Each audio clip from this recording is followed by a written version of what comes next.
గత ఏడాదిలాగానే ఈసారి కూడా బిగ్ బాస్ ఓటీటీ సీజన్ను నిర్వహించేందుకు సన్నాహాలు ప్రారంభించారట. ఇందుకోసం ఇప్పటికే కంటెస్టెంట్ల కోసం వేట కొనసాగిస్తున్నారట. ఏడో సీజన్లో వైల్డ్ కార్డుగా ఎంట్రీ ఇచ్చి ఒక వారంలోనే ఎలిమినేట్ అయిన నైని పావనిని మళ్లీ బిగ్ బాస్లోకి తీసుకురానున్నట్లు తెలుస్తోంది. బిగ్ బాస్ ఏడో సీజన్ ముగిసింది. సుమారు 100 రోజులకు పైగా సాగిన ఈ సెలబ్రిటీ గేమ్ షోలో పల్లవి ప్రశాంత్ విజేతగా నిలిచాడు. బుల్లితెర ప్రేక్షకులకు ఓ రేంజ్లో ఎంటర్టైన్మెంట్ అందించిన బిగ్ బాస్ షో ముగియడంతో చాలా మంది నిరాశ చెందారు.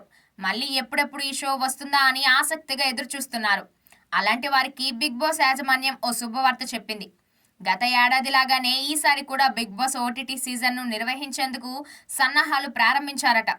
ఇందుకోసం ఇప్పటికే కంటెస్టెంట్ల కోసం వేట కొనసాగిస్తున్నారట. ఏడో సీజన్లో వైల్డ్ కార్డుగా ఎంట్రీ ఇచ్చి ఒక వారంలోనే ఎలిమినేట్ అయిన నైని పావనిని మళ్లీ బిగ్ బాస్లోకి తీసుకురానున్నట్లు తెలుస్తోంది.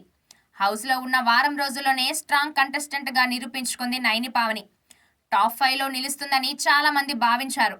అయితే ఉన్నట్లుండి వచ్చిన వారంలోపే నైనిని ఎలిమినేట్ చేశారు. దీంతో ఏడ్చుకుంటూ హౌస్ నుంచి బయటకు వెళ్లిన అందాల తార తనతో పాటు అందరినీ ఏడ్పించేసింది.